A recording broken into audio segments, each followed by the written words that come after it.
నమస్తే అండి. అమ్మమ్మ, అమ్మ నేనుకి స్వాగతం. ఈరోజు వీడియోలో ఎంతో టేస్టీగా, స్పైసీగా ఉండే మటన్ కర్రీ ఎలా తయారు చేసుకోవాలో చూపిస్తాను. దీనికి ముందుగా గరం మసాలా ప్రిపేర్ చేసుకోవాలి. దానికి కావాల్సినవి 1 స్పూన్ లవంగాలు, 1 స్పూన్ యాలకులు, దాల్చిన చెక్క, 1 స్పూన్ గసగసాలు, 4 స్పూన్ల జీలకర్ర, 5 స్పూన్ల ధనియాలు, 1 స్పూన్ మిరియాలు. వీటన్నిటిని ముందుగా డ్రై రోస్ట్ చేసుకోవాలి. లో ఫ్లేమ్లో 5 నిమిషాల పాటు మంచి అరోమా వచ్చే వరకు వీటిని వేయించుకోవాలి.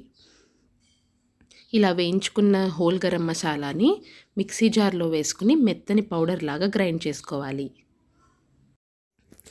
దీనికి ముందుగా ఒక కుక్కర్ పెట్టుకుని దానిలో ఒక 2 గరిటెల ఆయిల్ యాడ్ చేసుకోవాలి. ఆయిల్ వేడైన తర్వాత సన్నగా తరిగి పెట్టుకున్న ఉల్లిపాయ ముక్కలు, పచ్చిమిర్చి చీలికలను వేసుకుని వేయించుకోవాలి. ఇవి కొంచెం మగ్గిన తర్వాత కొద్దిగా పసుపు, కూరకి సరిపడా ఉప్పు యాడ్ చేసుకుని 5 నిమిషాల పాటు ఫ్రై చేసుకోవాలి.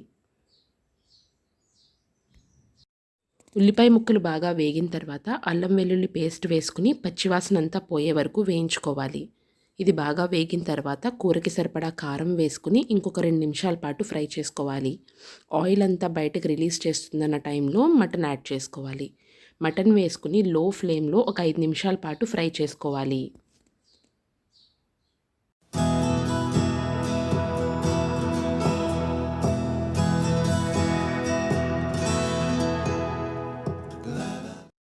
మటన్ అంతా బాగా వేగిన తర్వాత ఒక 2 మీడియం సైజ్ టమాటాలని యాడ్ చేసుకోవాలి. టమాటా కూడా వేసి ఒక 2 నిమిషాల పాటు వేయించుకుని ఒక అరకప్పు నీళ్లు పోసుకుని ప్రెషర్ పెట్టుకోవాలి. లో ఫ్లేమ్లో 4 విజిల్స్ వచ్చే వరకు కుక్ చేసుకోవాలి.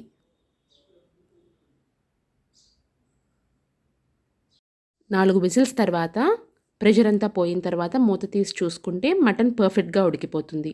మటన్ ఉడికిన తర్వాత మాత్రమే మనం ముందుగా గ్రైండ్ చేసి పెట్టుకున్న గరం మసాలాని 1 స్పూన్ యాడ్ చేసుకుని ఇంకొక 2 మినిట్స్ పాటు ఉడకనిచ్చి స్టవ్ ఆఫ్ చేసుకోవాలి.